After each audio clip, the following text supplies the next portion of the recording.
On the screen, you are seeing this report on Netanyahu speaking to Israelis in Jerusalem, after a series of clashes in the Middle East that left Iran in complete humiliation. It happens at the same time that Trump at the G7 also reinforces that the Iranian regime has surrendered. The humiliation grows for Tehran because Netanyahu appeared to declare an overwhelming victory against the immediate threat from Iran, while Trump tightens the siege on the American side and makes it clear that there is no blank check, no automatic reward, and no open path to a nuclear bomb.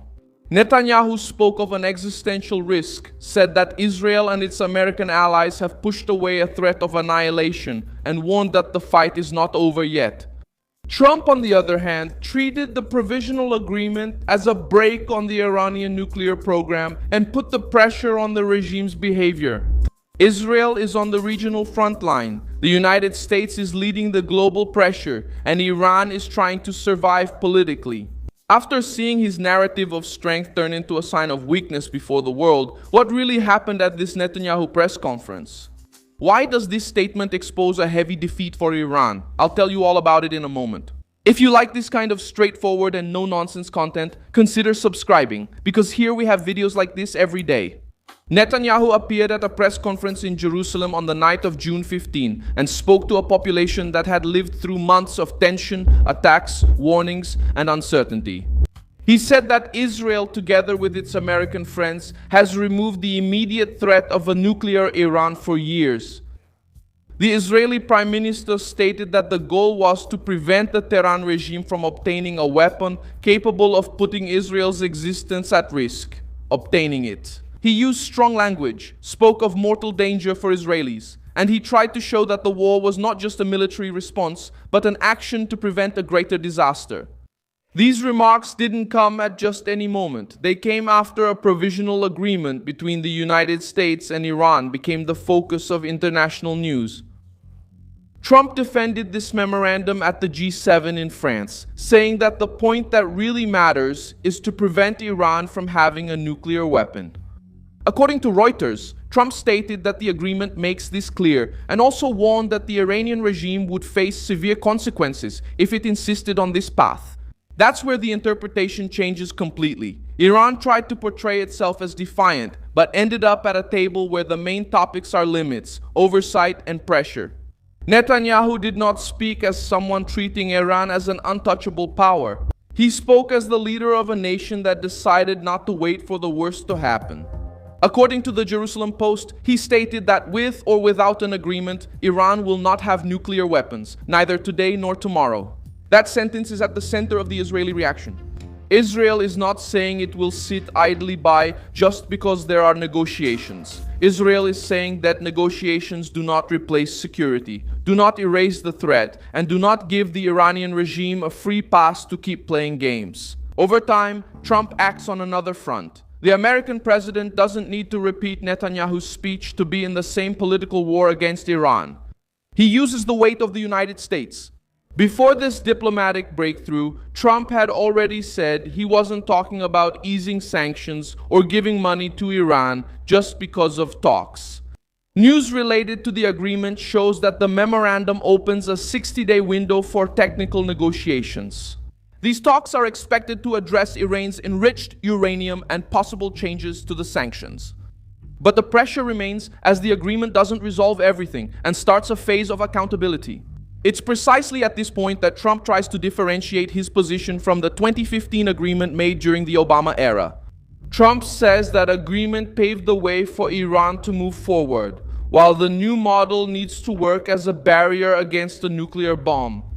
This difference is decisive. It's not diplomacy out of weakness, it's negotiation with a knife at the political throat of the Iranian regime. Netanyahu also used his speech to show that the war against the Iranian axis didn't stay just in Iran. He mentioned Hamas, Hezbollah, Gaza, Lebanon, and Syria. The idea presented by Israel is that the threat from Tehran doesn't exist only within Iranian territory. It spreads through armed groups, routes of influence, unstable borders, and regional bases. After the attack on October 7, 2023, Israel began to adopt a more aggressive security doctrine. Netanyahu said that Israel will no longer accept hostile forces reorganizing along its borders to prepare a new tragedy. That's why he talked about security zones. Israel intends to remain in strategic areas in Gaza, Lebanon, and Syria for as long as it deems necessary. The Guardian reported that Netanyahu declared that Israel has created deep security zones around the Israeli state. This is a major change in Israeli doctrine.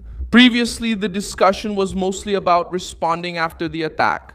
Now Netanyahu is selling the idea of preventing the threat from getting close again. For Iran and its regional allies, this is a defeat in terms of space, influence, and freedom of action. Hezbollah appears as a central part of this message. Netanyahu stated that the group today is a shadow of what it was before the war.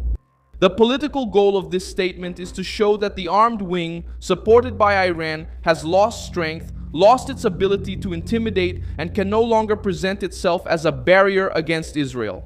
Even with the ceasefire and ongoing negotiations, Israel insists that it maintains the right to defend itself if Hezbollah tries to reorganize or attack again.